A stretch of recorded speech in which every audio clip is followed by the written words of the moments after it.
ಇವಾಗ ಗ್ಯಾಸ್ 1150 ರೂಪಾಯಿ ಆಗಿದೆ ಸರ್. ಈಗ 10,000 ಸಂಬಳ ತಗೊಂಡು ನಾನು ಗ್ಯಾಸ್ ತುಂಬಿಸುವ, ಇಲ್ಲ ಮನೆಗೆ ಮಕ್ಕಳು ನೋಡೋದ, ಫೀಸ್ ಕಟ್ಟೋದ, ಇಲ್ಲ ಯಜಮಾನ್ರಿಗೆ ಏನಾರು ಹುಷಾರಿಲ್ಲ ಅಂದರೆ ಆ ಸಂಬಳದಲ್ಲೇ ಇದು ಮಾಡಬೇಕು ಸರ್. ಗೌರ್ಮೆಂಟ್ಸ್ ಹೆಣ್ಮಕ್ಳು ಕಷ್ಟ, ಅದರಲ್ಲೂ ಗಂಡಸರು ಈ ಕಾಲದಲ್ಲಿ ನೋಡಿದಿರಲ್ಲ, ಕುಡಿದು ಅವ್ರಿಗೆ ಹೆಂಡತಿ ಮಕ್ಳನ್ನ ಸಾಕೋಷ್ಟು ಕೆಪಾಸಿಟಿ ಇರಲ್ಲ. ಅದರಲ್ಲೂ ಹೆಣ್ಮಕ್ಳೇ 60% ಮೇಂಟೈನ್ ಮಾಡ್ತಾ ಇರೋದು. ಮಕ್ಳನ್ನ ಓದಿಸೋದಿರ್ಬೋದು, ಮತ್ತು ಬಾಡಿಗೆ ಕಟ್ಟೋದಿರ್ಬೋದು, ದಿನಸಿ ಇರ್ಬೋದು, ಪ್ರತಿಯೊಂದು ಹೆಲ್ತ್ಗೆ ಆಗಲಿ, ಎಲ್ಲರೂ ಹೋಗೋಕ್ಕೆ ಬರೋಕ್ಕೆ ಪ್ರತಿಯೊಂದಕ್ಕೂ ಹೆಣ್ಮಕ್ಳು ದುಡಿಮೆ ಮೇಲೆ ಡಿಪೆಂಡ್ ಆಗಿದೆ. 98 ಕೆಲಸ ಮಾಡ್ತಾಯಿದ್ದೀವಿ ಗೌರ್ಮೆಂಟ್ಸಲ್ಲಿ. ಆವಾಗಲಿಂದ ಅದೇ ಸಂಬಳದಲ್ಲಿ ನಾವು ಮೇಂಟೈನ್ ಮಾಡ್ಕೊಂಡು ಬರ್ತಾಯಿದ್ದೀವಿ. ಇವಾಗ ಕೊಡ್ತಾ ಇರೋದು ನಮಗೆ 10,400 ರೂಪಾಯಿ ಬರುತ್ತೆ. All India Central Council of Trade Union AICCTU से affiliated garments and textile workers union GATTO ने एक प्रेस नोट जारी किया है कि गारमेंट वर्कर्स एक मुहिम चलाएंगे। कर्नाटक हुकूमत की गारमेंट वर्कर्स के मफादात के तहफ़्फ़ुज़ में नाकामी पर एहतजाज किया जाएगा। गारमेंट इंडस्ट्रीज़ में 2014 में मज़दूरों की उजरत पर नज़रसानी की गई थी और इसके बाद 8 साल गुजरने के बाद भी उजरत पर नज़रसानी नहीं की गई है। कानून के मुताबिक हर 5 साल बाद नज़रसानी की जानी चाहिए, लेकिन गारमेंट्स इंडस्ट्री में औसतन हर 9 साल बाद होती है। इस तरह कर्नाटक में गारमेंट्स वर्कर्स की उजरत दीगर के मुकाबले में 1/3 है और उस पर तुर्रा ये कि हुकूमत इम्तियाज़ी पॉलिसी पर अमल करती है कि तकरीबन 4 लाख मज़दूर में 80% ख़वातीन हैं और दूसरी तरफ गारमेंट्स इंडस्ट्री की इंतज़ामिया अरबों में मुनाफा कमा रही है।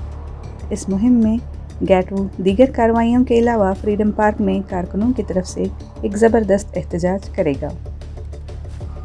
ಇದರದ್ದು ಮುಖ್ಯ ಉದ್ದೇಶವೇನಂತಂದರೆ, ಗಾರ್ಮೆಂಟ್ ವರ್ಕರ್ಸು ಕರ್ನಾಟಕದಲ್ಲಿ ಸುಮಾರು 4 ಲಕ್ಷ ಜನ ಇದ್ರೂ 80% ಮಹಿಳೆಯರಾಗಿದ್ರೂ ಅವರಿಗೆ ಅತ್ಯಂತ ಕಡಿಮೆ ವೇತನ ಸಿಗ್ತಾ ಇದೆ. ಇವರಿಗೆ ಸಿಗ್ತಾ ಇರೋದು ಸರ್ಕಾರ ಏನು ಕನಿಷ್ಠ ವೇತನದ ಕಾನೂನಿನ ಅಡಿಯಲ್ಲಿ ಫಿಕ್ಸ್ ಆಗುತ್ತೋ ಅಷ್ಟೇ ವೇತನ ಮಾತ್ರ ಸಿಗೋದು. ಆದರೆ ಆ ವೇತನ ಕಾಲಕಾಲಕ್ಕೆ ಜಾರಿ ಆಗದೆ, ಕಾಲಕಾಲಕ್ಕೆ ರಿವೈಸ್ ಆಗದೆ ಇರೋಂಗೆ ಮ್ಯಾನೇಜ್ಮೆಂಟ್ಗಳು ನೋಡ್ಕೊಳ್ಳುತ್ತವೆ. ಅವ್ರ ಪರವಾಗಿ ನಿಂತ್ಕೊಂಡು ಸರ್ಕಾರನೂ ಸಹ ಇವರಿಗೆ ಕಾನೂನು ಏನು ಹೇಳುತ್ತೋ 3 ರಿಂದ 5 ವರ್ಷದ ಒಳಗಡೆ ಇದನ್ನು ರಿವೈಸ್ ಮಾಡಬೇಕು ಅಂತ, ಹಂಗೆ ಮಾಡಿದ್ರೆ ಮಾತ್ರ ಅದು ಇವತ್ತಿನ ಏನು ರೇಟಿಗೆ ಬರುತ್ತೋ ಅದು ಕನಿಷ್ಠ ವೇತನನ ಮೀಟ್ ಮಾಡ್ಬೋದು. ಆದರೆ ಗಾರ್ಮೆಂಟ್ಸ್ ಉದ್ಯಮದ ಇತಿಹಾಸದಲ್ಲಿ ನೋಡ್ತು ಅಂತಂದರೆ ಸುಮಾರು 9 ಸರಿ ಆಗೋ ಕಡೆ, 9-10 ಸರಿ ಆಗೋ ಕಡೆ ರಿವಿಷನ್ನು ಬರೀ 5 ಸರಿ ಆಗಿದೆ. ಅಂದರೆ ಈ ವರ್ಕರ್ಸ್ ವೇತನ ತುಂಬ ಹಿಂದುಳಿದಿದೆ. ಬೇರೆ ಅನುಸೂಚಿತ ಉದ್ಯಮಗಳಿಗೆ ಹೋಲಿಸ್ಕೊಂಡ್ರೆ ತುಂಬ ಹಿಂದುಳಿದಿದೆ. ಸುಮಾರು 6,000 ರೂಪಾಯಿ ಹಿಂದೆ ಉಳಿದಿದೆ.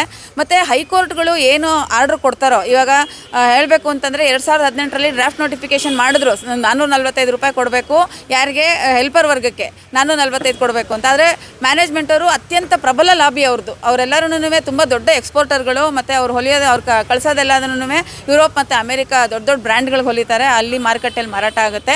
ಅವ್ರುಗಳು ಹೋಗಿ ಸರ್ಕಾರನ ಲಾಬಿ ಮಾಡಿ ಅದನ್ನು ವಾಪಸ್ ತೆಗೆಸಿದ್ರು. ಒಂದೇ ತಿಂಗಳಲ್ಲಿ ಕರ್ನಾಟಕ ಸರ್ಕಾರ 2018 ಮಾರ್ಚಲ್ಲಿ ವಾಪಸ್ ತೊಗೊಂಡ್ರು. ನಾವು ಯೂನಿಯನ್ಗಳು ಅದನ್ನು ಹೈಕೋರ್ಟಲ್ಲಿ ಚಾಲೆಂಜ್ ಮಾಡಿದ್ವಿ.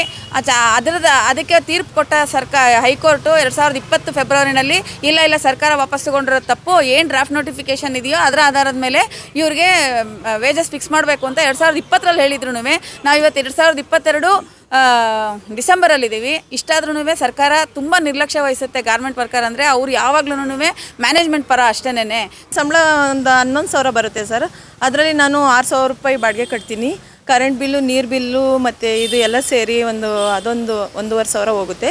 ಅದು ಮಿಕ್ಕಿದ್ದು ದಿನಸಿಗೆ ಒಂದು 3,000 ಹೋಗುತ್ತೆ. ನಾವು ಪ್ರತಿಯೊಂದು ಕೊಂಡ್ಕೊಂಡೆ ತಿನ್ನಬೇಕು. ಹಂಗಾಗಿ ಈಗ ನಮಗೆ ಉಳಿತಾಯ ಎಲ್ಲಿದೆ? ಬಸ್ಸಲ್ಲಿಗೆ ಕೊಟ್ಟರೆ ಕಾಸು ಹೋಗುತ್ತೆ ಅಂತ ನಡ್ಕೊಂಡು ಹೋಗ್ತೀವಿ. 3 ಕಿಲೋಮೀಟ್ರ್ ನಾನು ನಡ್ಕೊಂಬರ್ತೀನಿ. ಮನುಷ್ಯ ಅಂದದ್ಮೇಲೆ ಒಂದು ಕಾಯಿಲೆ ಬರದೇ ಇರುತ್ತೆ. ಯಾವ ಟೈಮಿಗೆ ಯಾವ ಕಾಯಿಲೆ ಬರುತ್ತೆ ಅಂತಲೂ ಗೊತ್ತಾಗಲ್ಲ ಒಂದು ಮನುಷ್ಯನಿಗೆ. ಅಂಥ ಟೈಮಲ್ಲಿ ನಮಗೊಂದು ಕಾಯಿಲೆ ಬಂತಂದರೆ ಒಂದು ದಿನ ರಜೆ ಹಾಕಿದ್ರೆ ಆ ಸಂಬಳ ಅಲ್ಲಿಗೆ ಹೋಯ್ತು.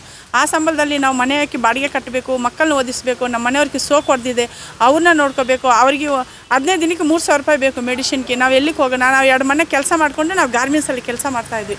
ಆದ್ರೂ ನಮಗೆ ಸಂಬಳ ಸಾಕಾಯ್ತಾ ಇಲ್ಲ. ಅದರಿಂದ ನಮಗೆ ಕನಿಷ್ಠ ವೇತನ ಏನಾಗಿದೋ ಆ ಥರ ಇಡೀ ಕರ್ನಾಟಕ ರಾಜ್ಯದಲ್ಲಿ ಎಷ್ಟು ಜನ ಹೆಣ್ಮಕ್ಳಿದಾರೋ ಪ್ರತಿಯೊಬ್ಬರಿಗೆ ಇದೇ ಕಷ್ಟ ಇದೆ. ಯಾರು ಏನು ಸಂತೋಷವಾಗಿಲ್ಲ. ಗಾರ್ಮೆಂಟ್ಸ್ ವರ್ಕರ್ ಕೆಲಸ ಮಾಡಿ ಹೆಣ್ಮಕ್ಳು ಪ್ರತಿಯೊಬ್ಬರಿಗೂ ಇದಾಗಲೇಬೇಕಂತ ನಾವು ಕೇಳ್ಕೊತಾ ಇದ್ವಿ. ಗ್ಯಾಸ್ 1150 ರೂಪಾಯಿ ಆಗಿದೆ ಸರ್. ಈಗ 10,000 ಸಂಬಳ ತಗೊಂಡು ನಾನು ಗ್ಯಾಸ್ ತುಂಬಿಸುವ, ಇಲ್ಲ ಮನೆಗೆ ಮಕ್ಕಳು ನೋಡೋದ, ಫೀಸ್ ಕಟ್ಟೋದ, ಇಲ್ಲ ಯಜಮಾನ್ರಿಗೆ ಏನಾರು ಹುಷಾರಿಲ್ಲ ಅಂದರೆ ಆ ಸಂಬಳದಲ್ಲೇ ಇದು ಮಾಡಬೇಕು ಸರ್. ಸರಿಯಾಗಿ ಈಗ ಅದು ನಮ್ಮ ಯಜಮಾನ್ರು ಸರಿಯಾಗಿ ಕೆಲ್ಸಕ್ಕೆ ಹೋಗೋಲ್ಲ, ಏನಿಲ್ಲ. ಈಗ 3 ಜನ ಮಕ್ಕಳು ಸಾಕಬೇಕು ಅಂದರೆ ಕಷ್ಟ ಆಗುತ್ತೆ. ಈಗ ಹಿಂಗೆ ಗಾರ್ಮೆಂಟ್ಸಲ್ಲಿ ದುಡಿದು ಇದು ಮಗಳು ಮದುವೆ ಮಾಡಿದ್ದೀನಿ. ಈಗ ಇಬ್ಬರು ಗಂಡು ಮಕ್ಕಳನ್ನ ಓದಿಸ್ಬೇಕು, ತುಂಬ ಕಷ್ಟ ಆಗುತ್ತೆ ಸರ್. ಪಾರ್ಟ್ ಟೈಮಲ್ಲಿ ಬೆಳಗ್ಗೆ ಟೈಮು ಮಾಡ್ತೀನಿ ನಾನು 5 ಅವರ್ ಅಷ್ಟೇ ಸರ್ ನಿದ್ದೆ ಮಾಡೋದು. ತುಂಬ ಕಷ್ಟಪಡ್ತೀನಿ. ಆದರೂ ಕೆಲಸದಲ್ಲಿ ಸಂಬಳನೂ ಸಾಕಾಗ್ತಾಯಿಲ್ಲ. ಮನೆ ಕೆಲಸದಲ್ಲಿ ಕೊಡೋದೇ 4,000 ಸಂಬಳ, ದೇವಸ್ಥಾನದಲ್ಲಿ ಕೊಡೋದು ಒಂದು 4,000, 8,000, ಇದು 18,000 ಸಂಬಳ ತಗೊಂಡು ನಾವು ಏನು ಜೀವನ ಮಾಡೋದು ಸರ್? ಬಾಡಿಗೆನೇ 6,000 ಬಾಡಿಗೆ ಹೋಗುತ್ತೆ. ಅದರಲ್ಲೂ ಮಕ್ಕಳನ್ನ ಓದಿಸ್ಬೇಕು ಮೇಯ್ನಾಗಿ. ನೀವೇನು ಗಾರ್ಮೆಂಟ್ಸ್ ಕೆಲಸ ಮಾಡೋರು ಏನು ಡಾಕ್ಟ್ರ್ ಓದಿಸಿದ್ದೀರಾ, ಇಂಜಿನಿಯರ್ ಓದಿಸಿದ್ದೀರಾ ಅಂತ ಕೇಳ್ತಾರೆ ಸರ್. ನಾವು ಈ ಕ್ಷಣ ಅಂದರೆ ಫಾರಿನಲ್ಲಿ ಹೋಗಿ ಸೆಟ್ಲಾಗೋ ಕೆಪಾಸಿಟಿ ಇದೆ. ನೀವು ನಿಮ್ಮ ಮಕ್ಕಳೇನು ಡಾಕ್ಟ್ರ್ ಇಂಜಿನಿಯರ್ ಓದಿಸಿದ್ದೀರಾ, ಗಾರ್ಮೆಂಟ್ಸ್ ಇಲ್ಲ ಅಂದರೆ ನೀವು ನೇಣಾಕೊಂಡು ಸಾಯ್ಬೇಕಾಗುತ್ತೆ. ಈ ಥರ ಎಲ್ಲ ಮ್ಯಾನೇಜ್ಮೆಂಟ್ ಹೇಳುತ್ತೆ. ಆದರೆ ಎಲ್ಲ ಪ್ರತಿ ಗಾರ್ಮೆಂಟ್ಸಲ್ಲಿ ಇರೋಂಥ ಇದು ನಾವೇನು ಹೇಳ್ತಿದ್ದೀವಿ ಪ್ರಾಬ್ಲಮ್ಮು ಪ್ರತಿ ಗಾರ್ಮೆಂಟ್ಸಲ್ಲೂ ಇದೆ, ಒಂದೇ ಗಾರ್ಮೆಂಟ್ಸಲ್ಲಿ ಅಂತ ಏನೂ ಇಲ್ಲ.